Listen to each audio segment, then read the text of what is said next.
Okay, everybody, in the interest of time, I think we'll go ahead and get started. My name is Megan Butler, and I'm with the Liftoff PGH team, and we are really excited for today's brain break, so thank you everybody for joining us. We are joined today by Dr. William Davies and Lindsay Michalski from AHN's The Chill Project. And today's discussion will be focused on mindfulness and how mindfulness can be used to better enjoy your day, learn to relax in daily moments, and also learn how to improve your response to stressful situations. So without further ado, I'm going to go ahead and turn it over to the Chill Project. Thank you. Thanks, Megan. So Lindsay's going to get our PowerPoint started here. From the beginning. There we go. We'll just page back here. There we go. There we go. Awesome. So my name is Dr. Will Davies. I'm from the Chill Project by AHN. Lindsay, if you could hit the next slide, that'd be great. Yeah. And I'm also the manager for Jefferson Counseling Center, which is attached to Jefferson Hospital. The Chill Project brings a wide range of coping skills to the general community of schools in the area. We currently are in 7 schools where we provide these services from a preventative lens, but also from a tier 2 outpatient therapy lens as well. Lindsay? Yeah, and I'm Lindsay Michalski. I'm one of the behavioral health school educators with the Chill Project. So I'm actually placed in one of those schools. I provide education to all of the students, staff, and we do family education as well on mindfulness and coping skills. And then I provide like walk-in support services for students throughout their day and staff throughout the day who might need it. Excellent. So the school that Lindsay is in right now is the Jefferson Intermediate School at West Jefferson Hills School District, which is one of our main districts that we're in. We were in 3 schools there with a team of two clinicians in each school. And I think that, Lindsay is located in our chill room in those schools, which is a mindfulness center located in each one of those schools. And you might be hearing the school band playing. I don't know if they're... band's next door. Band's next door. So we're going to be able to really utilize our mindfulness skills while we, may or may not hear the band playing as we're discussing today. So it's a great way to practice these skills. All right. So we love to do an interactive style of a conversation. And so rather than just providing direct instruction the entire time, we would love for you to ask questions in the chat. I see there's a couple, that's just from earlier, but if you have any questions or if you want to participate at all, feel free to jump in on the chat there and we will be sure to comment and respond that way. So we have a question before we start off right now. So where are you right now? And that doesn't necessarily mean where are you physically. Because physically, I am in my home office. Physically, Lindsay is at the Jefferson Intermediate School. But what we mean by where are you is, where are you present right now?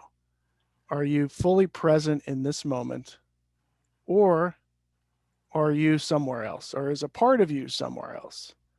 Maybe you're here and, maybe we can see you on the screen, but are you actively, fully participating? Are you actively, fully aware of this current moment, how you're feeling, your surroundings, or are you in a different place? And when we say different place, that could be oftentimes in the past or in the future. Are you thinking about that next meeting that's coming up?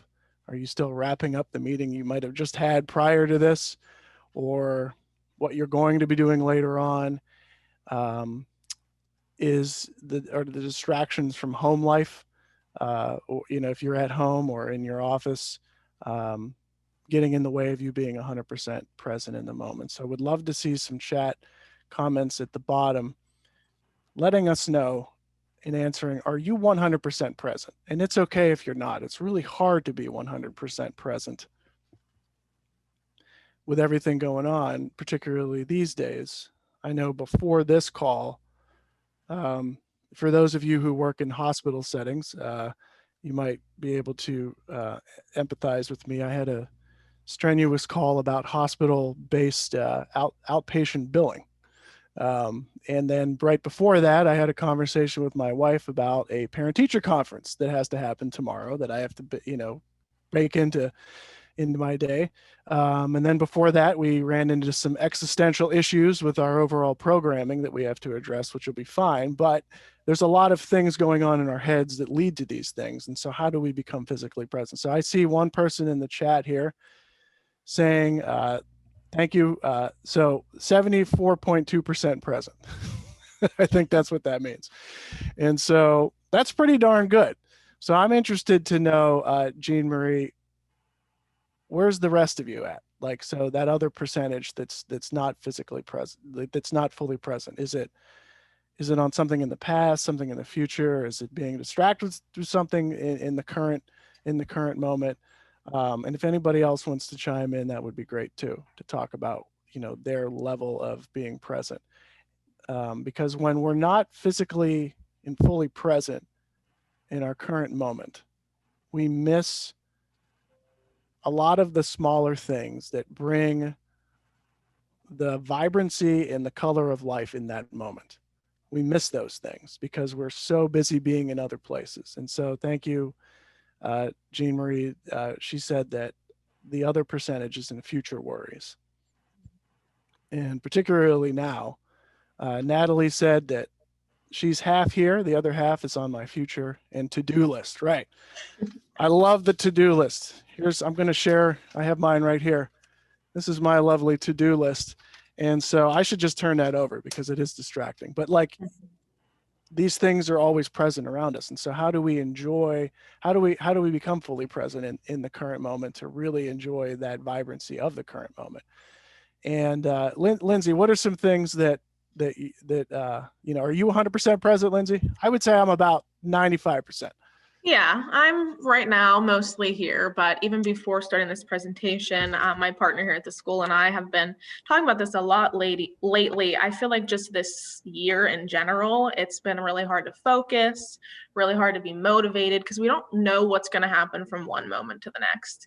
We don't know if we're going to be closed down tomorrow. We don't know if we're going to go into another lockdown. So it's really hard to focus and find the motivation because it might be for nothing. And not for nothing, but we don't know that we're going to leave here today and come back tomorrow and pick up where we left off. So it's just been really hard this year in particular to be able to focus or be present fully when you're worried about all of the other things going on around you. That's a really excellent point. And that lack of motivation when you don't know what's going to happen can be significant, particularly when so we went through a phase last year where all the schools went virtual. And that adjustment and how difficult that was for everyone across the board, the schools, parents, educators, everyone. And then coming back, being a hybrid model or being fully, present again for some kids, and then having to make that shift back to virtual and how that can be re-triggering to what happened last time.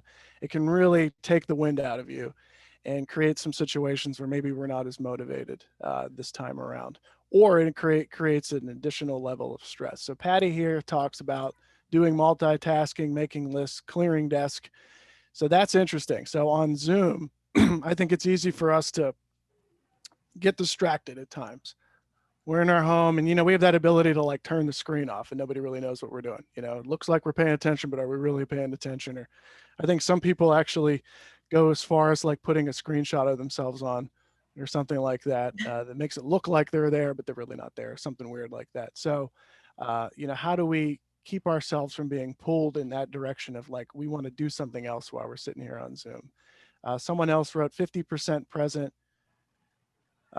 fear that if I don't think about the other things on my to-do list, then I'll forget them or they'll fall off my priority list, right? So that's an interesting comment because we're taking a look at ourselves and possibly placing a judgment that like, am I going to forget this? What that's going to do to me later on.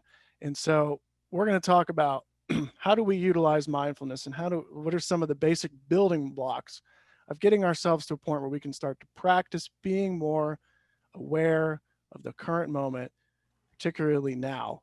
This is a great time to practice this when there's so much going on outside. And so, Lindsay, if you could go to the next slide, that would be great.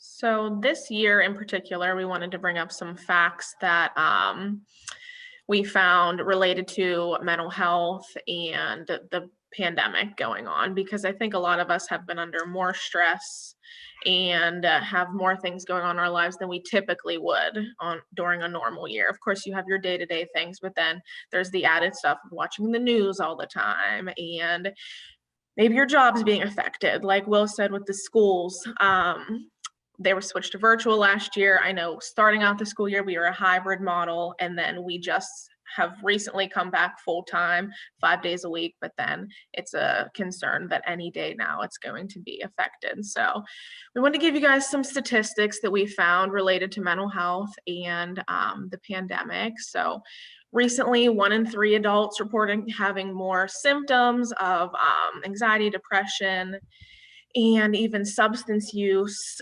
all those things during the pandemic as compared to last year when less have had symptoms of those. And as the pandemic wears on, and we might go into another lockdown that exposes more people to like isolation and job losses, that might add added stress and added worry to our plates that we already have. I think an interesting point to express here, and something that we're seeing in our clinics, is that folks, as you can see, the reported symptoms of anxiety and depression have gone up significantly. And so folks with those type of symptoms, there has been an amplification of that through this process and through the stress added through COVID. And then we're also seeing folks who have never experienced these concerns before having more and more significant concerns. And particularly with the kids and students we serve, we're seeing a pretty wide disruption in their normal routines. And, we get settled in a routine. We've had a certain school routine that we've done forever, right? Everybody goes to school. That's just what we do. And then the whole thing goes to virtual for the first time ever. And everybody has to figure out what that looks like. And then we come back and there's a lot of stress around that. And then bam, that routine gets disrupted again. And we have to go to virtual and set up a whole new routine again. And so we're seeing this wide amplification of these different symptoms. Absolutely.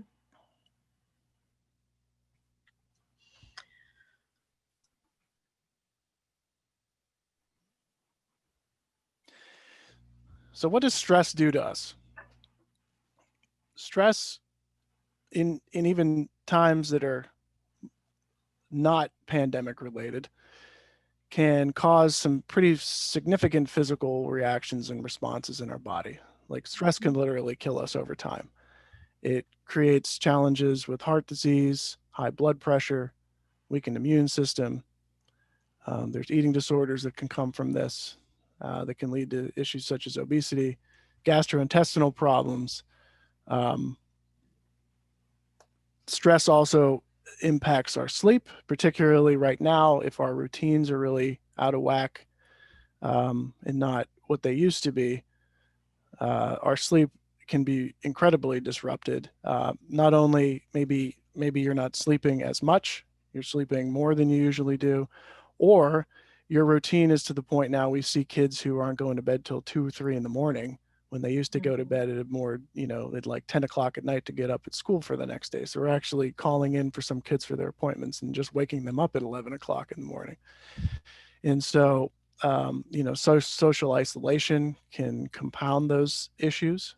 They're maybe physically, they're seeing their friends through Zoom, through their classroom, Google Meets or Classrooms or Dashboard or whatever they're using, Blackboard, but they're not as physically present with those around them as they used to be.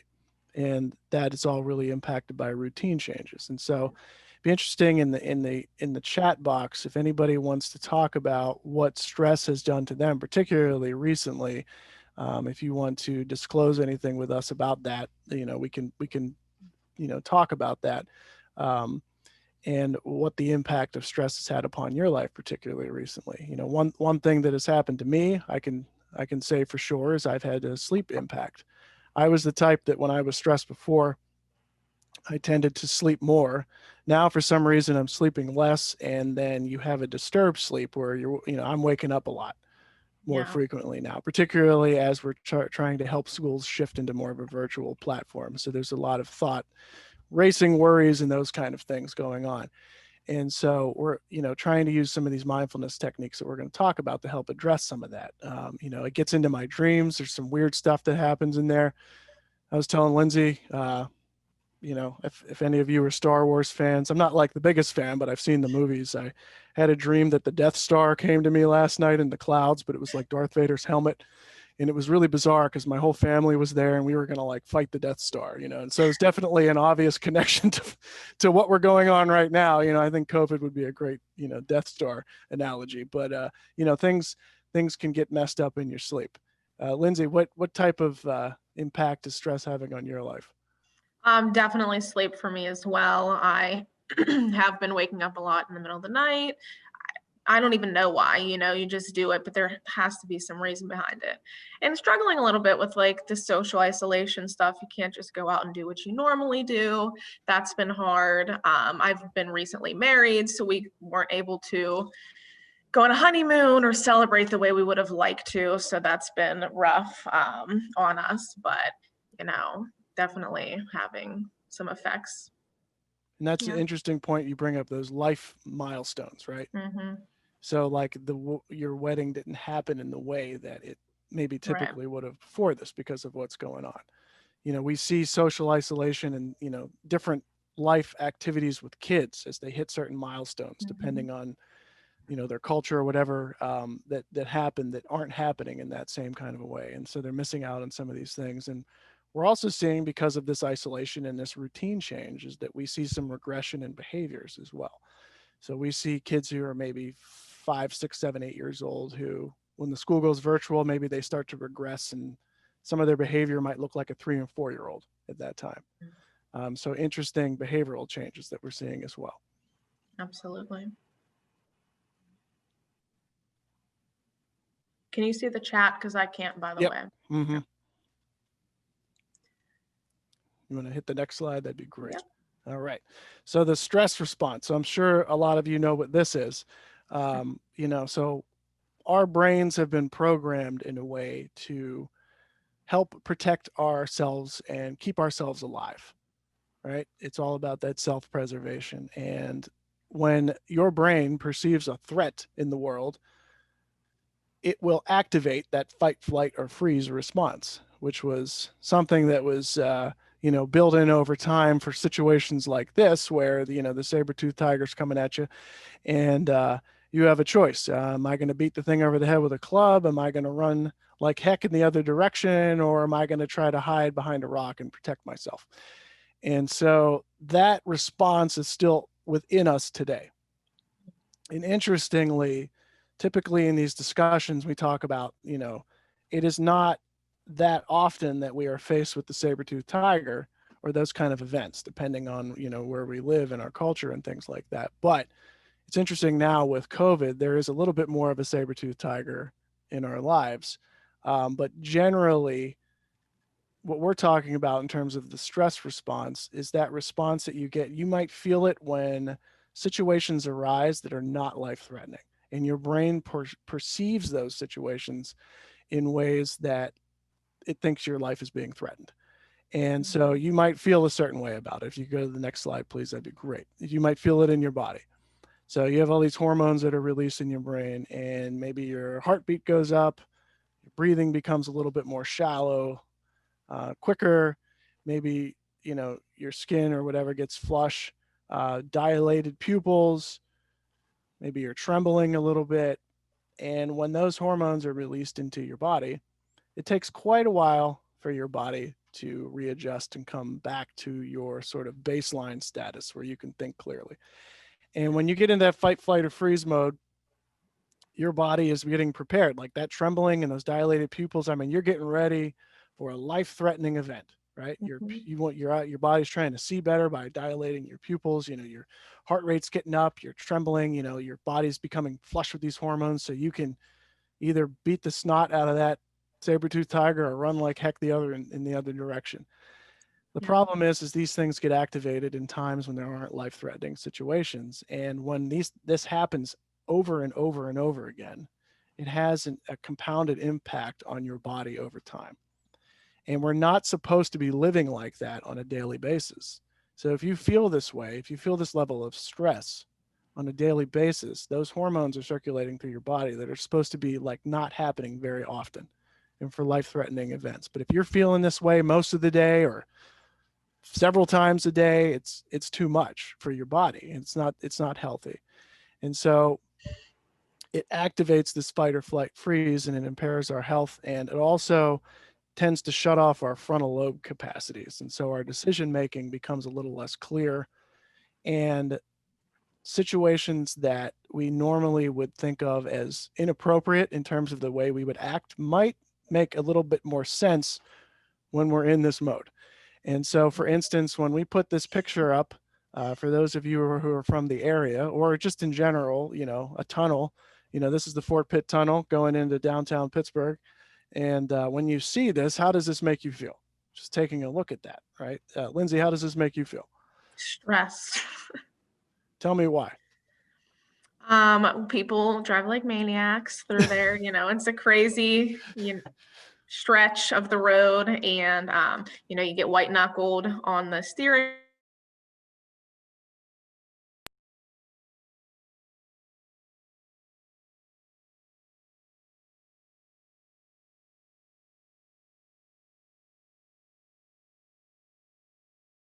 And, some people get really stressed out because everybody seems to slow down in the tunnels for some reason. There's that response too. And, and oftentimes there's a lot of lane changes that have to happen here on this side of the tunnel, but then on the other side of the tunnel, you have like, if we had a picture of the other side of the tunnel, which we'll do for the next presentation, that's a good idea.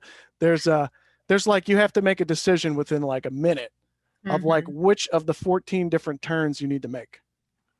Right. So your body, there's a lot of decision making that has to happen. And oftentimes there's a lot of lane changes, and there's a pretty good chance someone's probably going to cut you off, and it probably is by accident and it's not on purpose. They're just trying to get where they need to get to, particularly if you're from out of town and you're not used to that interchange. Yeah. And when that happens, traffic is a great example. We know about that, road rage, and people just absolutely become monsters when it becomes the road rage sometimes, and they get into fight, flight, or freeze. And oftentimes it's the fight side of it. And, there was one time, and I'll do some self-disclosure here again, that I was coming down through the Fort Pitt tunnels, just like here, and someone did cut me off. And you start to have these irrational thoughts because all of a sudden I was trembling. I could feel it. It was the stress response. And my first initial thought is like, I had this like visualization of myself actually taking my car and bashing it into the person who cut me off. Now, nobody has to admit that they have thoughts like that. But these things happen. And so as my frontal lobe was cut off for a moment, that actually sort of made some sense.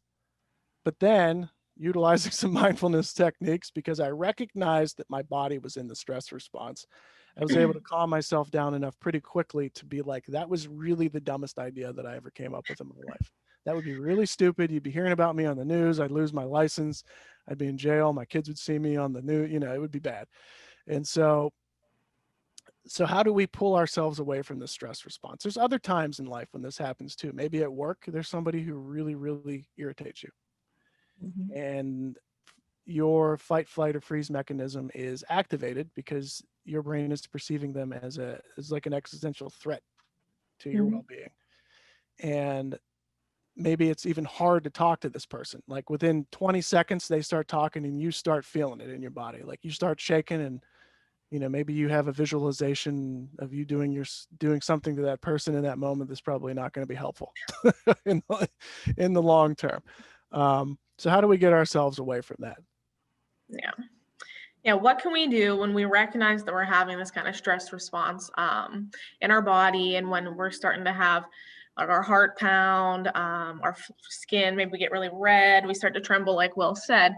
What can we do when we're in these moments? And we've been mentioning this word mindfulness throughout the presentation a little bit, but now we're really going to get into what that is and how it can help us. So Mindfulness is something that we can do to help calm our body and make wise choices, such as not ramming our car into the back of someone or doing something like that. How can we cut that stress response short and make better choices and calm ourselves down a little bit? So, what is mindfulness?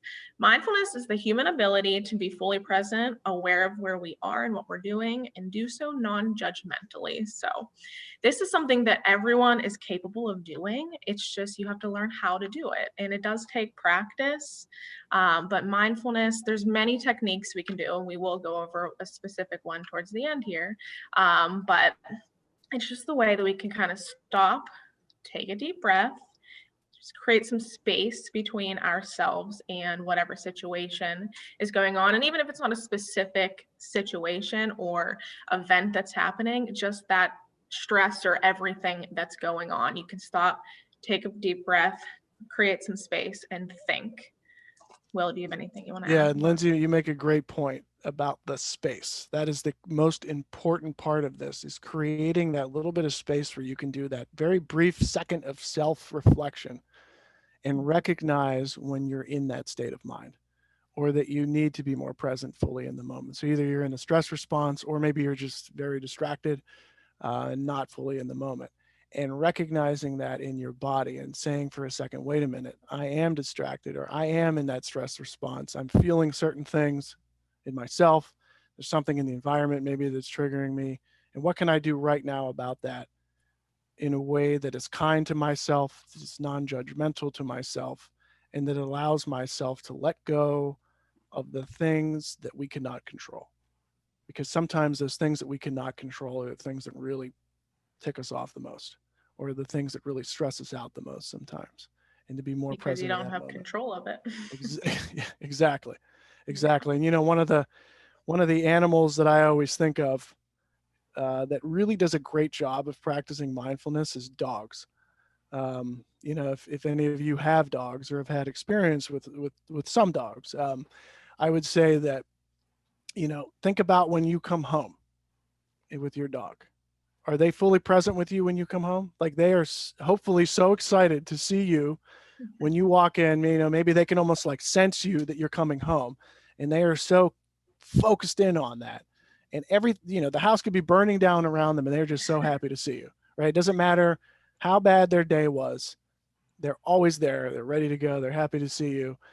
They're present in that moment. And if we can have that like dog-like presence to the world and to our daily experiences, that'll help us along the way to be much more present and to enjoy the simpler and the smaller, seemingly smaller things in life that are going to bring us much more depth to our daily experience.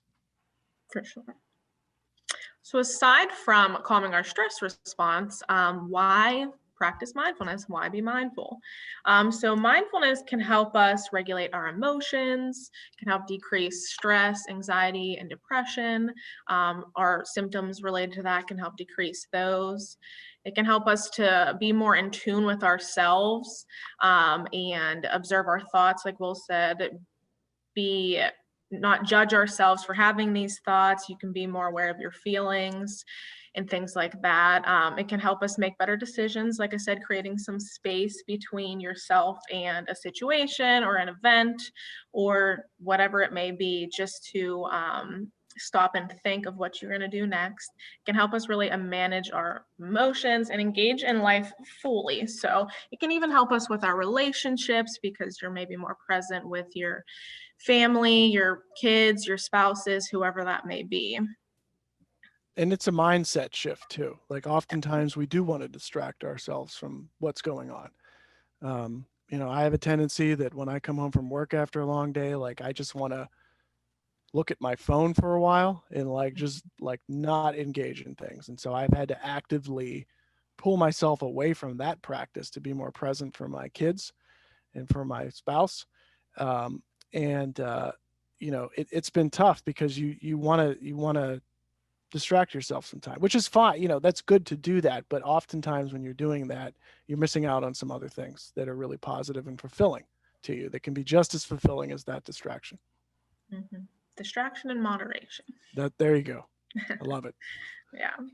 We'll put Right. that So on the what? title of another slide. Yeah. Action and moderation. I love it. What other benefits can mindfulness bring us? So we talked about making better decisions, improvement in our relationships, being more in tune with ourselves. So mindfulness can help us in so many areas of our life. It can help us just improve our general well-being by making it easier to enjoy those pleasures in life as they occur. So those things that I put the picture of the child sitting in the forest on that original slide because, kind of seeing things in like childlike eyes. If any of you have children, maybe young children, even like this time of year around the holidays, like experiencing Christmas lights, like that's so special to watch a kid do that. So like it's helping us to kind of see things through childlike eyes and experience things as they occur. It can help us be fully engaged in activities. So have you ever just felt like you were going through the motions? Like I mentioned this year, just being really hard to get motivated and get focused. I know I felt myself doing that a little bit, just going through the motions. Like I drive to work and I drive home from work. Sometimes I don't even remember my drive, which, sounds like, how did I get here? But, you just go through the motions. You go about your day, but you're not fully engaged in what you're doing. And it can help us to be more resilient and create a greater capacity to deal with adverse events. So those life stressors, it can help us to deal with those a little bit better. Two points that I think that I'd like to underline there that you spoke about, Lindsay, is viewing things through those childlike eyes, as some people like to describe it. And it's like being mesmerized in the current moment as if you have never experienced it before. So maybe the next time you drive to work or the next time you have your commute to the other room, if you're at home, it is experiencing that for the first time. And so this is something that I practice frequently on my drive into work. And because, as Lindsay said, it's very easy to zone out, right? Like your mind is on whatever you need to do when you get in there and what's coming up in the meetings and all that other business. But taking that time, hey, let's pretend this is the first time I ever drove here before ever. Oh, look at that place. Look, and you start to notice some of the smaller things that maybe you're not picking up on because you're so focused on the past or the future as you're going into work. One of the things I like to focus on is if you go to work early enough these days, sometimes you can still see the moon in the morning. Yeah. Take a look at that. And instead of being like, oh, I go to work so early, I can see the moon, and thinking about that, it's how lovely does that moon look right now? That is so beautiful. I am so, it is such a wonderful experience that I can actually experience that moon like this right now and take a look at its colors. Like, how does it make you feel? What does the glow look like? What does the glow look like off your dashboard? What does it look like off your window? Maybe taking a look at some of the lights outside, anything in particular, as with those childlike eyes, like you've never done it before for the first time. The other thing is that you said is, the sort of the going through the motions, which I had just discussed there. And if you combine those two, you can have a much different experience on life. Another great, you can practice this through the mundane, the seemingly mundane things in life too. Like you can wash the dishes mindfully. You can take out the trash mindfully. You can brush your teeth mindfully. Those things that we kind of don't even think about, right? So think about brushing your teeth for a moment. Do you really experience the toothbrush? Do you experience the toothpaste? Are we missing something there? And it might seem a little weird, but there might be something more to it that brings us into that current moment. How does that toothbrush feel in your hand? Maybe it's a little rubbery. Is it plastic? Do you have one of those, automated ones? And does it vibrate? And when you put the toothpaste on, what does that sound like? What does that look like? When you put the toothbrush in your mouth, how does that feel? When you put it on your teeth, all these different sensations that can bring us into that moment we can utilize. And we could do that with other items like dishwashing and taking out the trash and things like that. Definitely. Mindfulness can also improve our physical health. So, like I said, it has many benefits for many areas of our life. It can help relieve stress, as we've been discussing. It can have positive impacts on cardiovascular issues and heart disease. It can help lower blood pressure, which is pretty amazing, in my opinion. It can reduce some chronic pain that you might be feeling. It can help improve sleep and get you to sleep faster, and even alleviate gastrointestinal difficulties. So, many physical benefits there as well. And like we said, during the stress and how that manifests in our body, our heart races. It can help us bring us back to baseline quicker than 20 to 60 minutes, like we said. It typically takes to come down from feeling that way. Just a lot of amazing benefits there.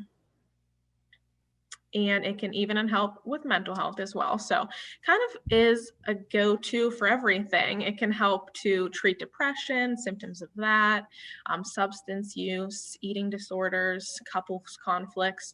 Imagine just practicing mindfulness with your spouse, if you have one, like how powerful that could be. It can help treat obsessive compulsive disorder symptoms, many areas. Anything else to add to that, Will?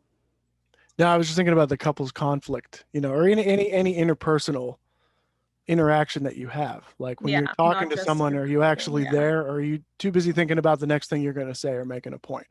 Are we actually hearing the other person? Are we being mindful in that moment and fully being present and listening to what that person has to say?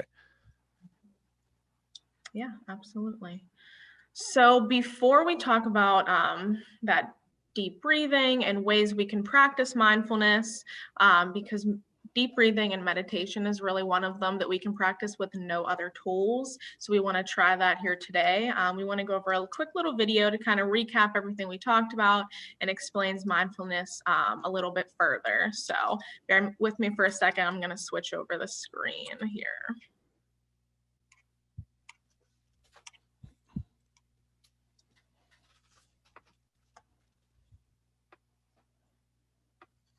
All right, can we see this?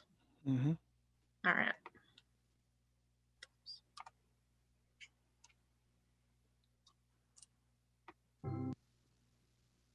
Can we hear it? You may have heard this word mindfulness. It's become something of a buzz phrase of late. I'm going to give you one simple, serviceable definition, which is this.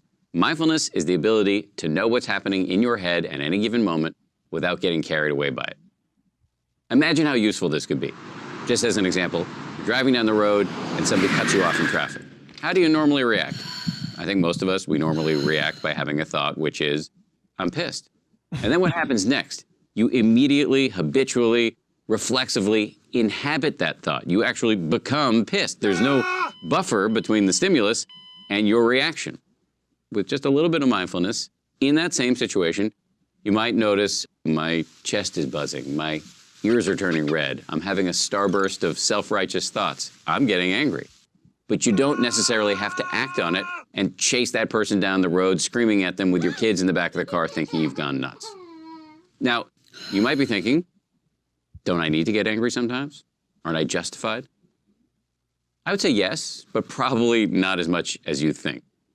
The proposition here is not that you should be rendered by mindfulness into some lifeless, non-judgmental blob. The proposition is that you should learn how to respond wisely to things that happen to you, rather than just reacting blindly. And that, my friends, is a superpower. How do you get it? The way to get it is through meditation. I believe that meditation and mindfulness are the next big public health revolution. In the 1940s, if you told somebody you were going running, they would have said, who's chasing you? But then what happened next? The scientists swooped in, they showed that physical exercise is really good for you, and now all of us do it, and if we don't, we feel guilty about it.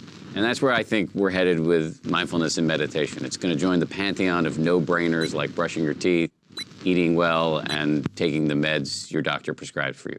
Let me just close by saying, mindfulness is not going to solve all of your problems. It's not going to render your life a nonstop parade of unicorns and rainbows. Nonetheless, this is a superpower, and one that is accessible by you immediately.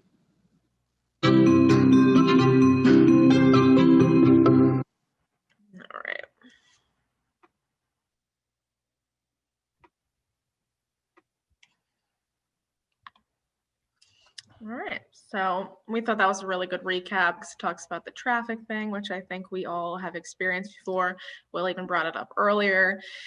And yeah, no, it's not going to make your life sunshine and rainbows, or what they say, unicorn and rainbows, but it definitely can help us to, stop and react to things in a better way than we might if we're just acting on our emotions. So how can we can change our brains, and we can reshape our brains by practicing mindfulness and practicing something called deep breathing. And like I mentioned, we don't need any tools for this, and that's the beauty of it. Like, we're going to use something here today, but you don't need the tool that we're going to use. You just need yourself. You can do this anywhere. You don't need to close your eyes to do it, but you can. So that is the beauty of this particular skill. You can do it anywhere at any time, whenever you feel like you're having those feelings of the stress response, or whenever you're feeling overwhelmed. You can do this anytime throughout your day. And the deep breathing really can help short circuit the stress response. We can take that, 20 to 60 minute response that you might be having in your body and short circuit that significantly down to maybe just a few minutes. And, that's something that's been backed up in the literature, which is pretty cool. And as Lindsay said, you don't have to close your eyes to do this. So, it would not be a good idea to be driving and closing your eyes and breathing. We're not saying that. You would, you can do this while driving, but, keep your eyes open, keep breathing, start to notice some things in your environment, and you'll start to notice that maybe your body starts to feel a little calmer. Your heart rate will go down. You're starting to take deep breaths. And so we're going to walk through this a little bit for our last 9 to 10 minutes here with you guys. The time always goes so quickly. And so what we're going to do is we're going to do a little practice right now. And so typically we're face to face for this. So I will trust that folks are, being fully present and hopefully participating. But if you don't want to participate, that's okay too. We just hope that, something about this can bring a little bit of less stress to your life. And so the first thing that we're going to do is make sure that we're in a comfortable position. So if you're sitting down, put your feet on the floor, flat on the floor, try to close the phones off and the different electronic devices and minimizing the distractions around you. Maybe put your arms on the chair. Allow your body to just fully become immersed in that chair, or maybe that couch, or wherever you're at. If you're in a car, it could be fully immersed in that, in your seat. Allow your body to be like just embraced by that, and all that weight to just transfer over into that seat that you're in. And once you start to feel that way, and you can close your eyes if you want, we're going to start to focus on our breathing. And so we're going to just do a little test breath here for a second. What I want you to do is just take one deep breath. And notice when you're taking that breath, and maybe you have to do it again. When you were breathing, is it coming from your chest, or is it coming more from your tummy? Because when we're stressed, it tends to come more from the chest, and that's called a stress breath. The more stress we get, the more shallow it gets, and the more it comes from our chest. And so what we want to do is rework that to have it come from our tummies. So we want those deep tummy breaths, right? And so what we try to do is do a deep tummy breath in. We breathe in through our nose, and then hold it for a couple of seconds, and then breathe out through our mouths. And so when you breathe in, it's a few seconds, you hold it for a few seconds, and out for a few seconds. And when you think about it, if you think about blowing out birthday cake candles, or you're cooling down a cup of, maybe you have a hot cup of coffee and you want to blow across, how you would blow that blow that way, as if you're cooling something down. That's how we want it when it comes out. And so we're going to practice those tummy breaths. And what we're going to do is we're just going to close our eyes, and we're going to take 5 tummy breaths and see what happens. So let's take our 5 deep tummy breaths.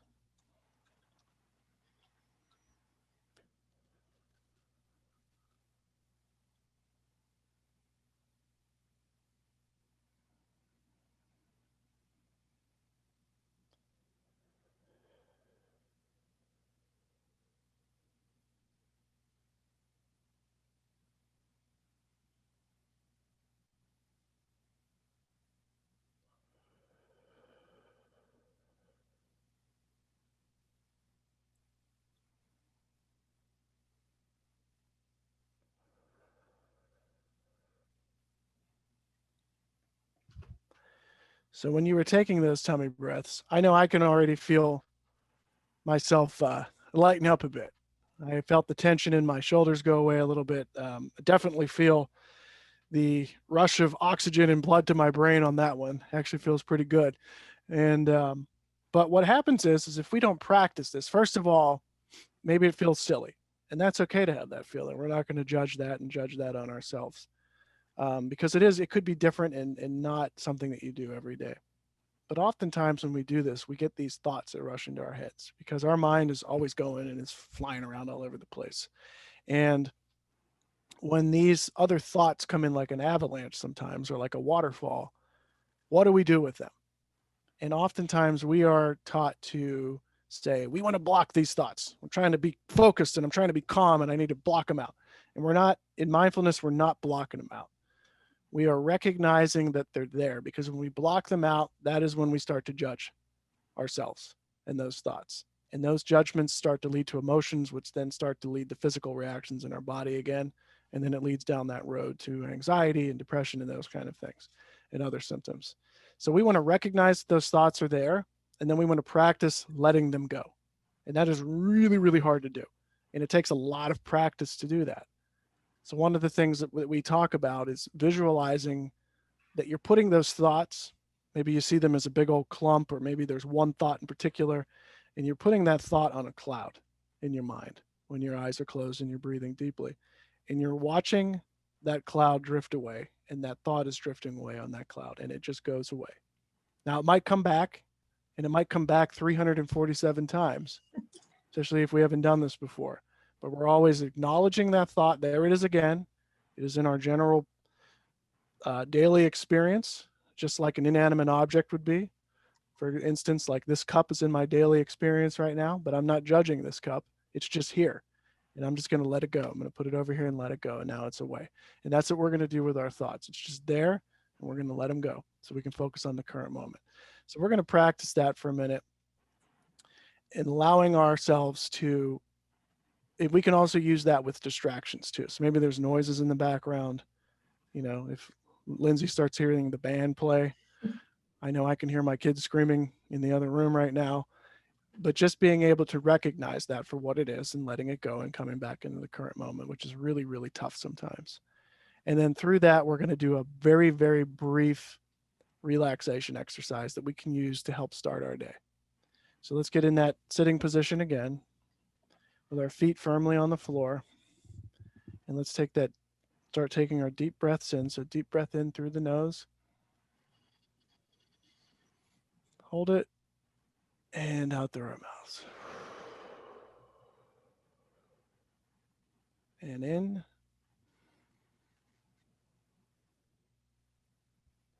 And out.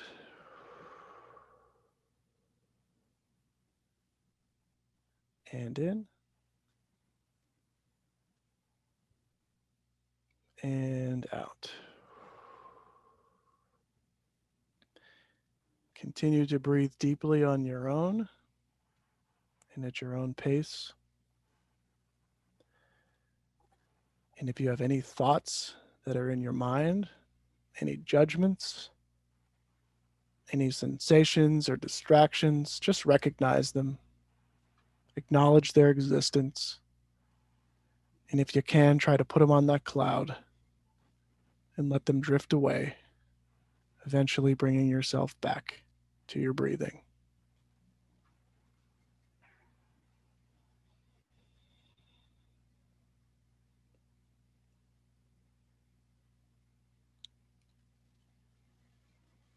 And as you continue to breathe deeply,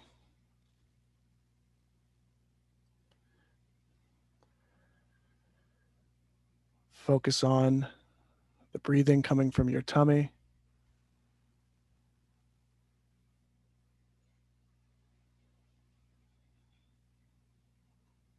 Allowing those thoughts and distractions to drift away.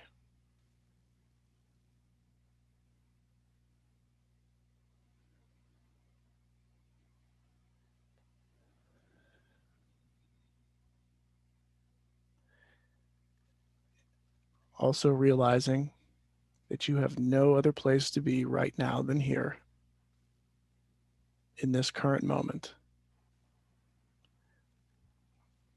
Recognizing that we have our daily stressors, but that it is okay to take care of ourselves and to take a moment to regenerate, to become fully present,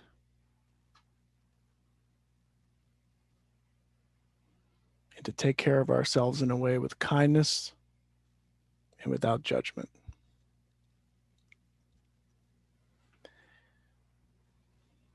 And when you're ready, you may open your eyes if they're closed and bring yourself back into the present moment with a hopefully less stress and a perspective that's a little bit more kind to yourself and open to the current moment. And on that note, I believe that, Lindsay, did we have any other? Thank you. There we go. All right. Excellent. If you ever want to contact us directly, we're always available, to discuss any of our services or anything, anything else you might need from us. It was a pleasure chatting with you today. Thank you for joining us. We're super grateful for this opportunity. And thank you to Jewish Healthcare Foundation. Thank you. Thank you, Dr. Davies and Lindsay, for joining us for this much needed session on mindfulness.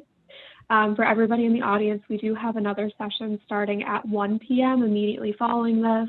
It'll be a showcase of some of the semifinalist teams in our pitch competition, our Ideathon pitch competition. So if anybody's available for that, we'd love to see you there as well. Thank you, everybody, for joining us.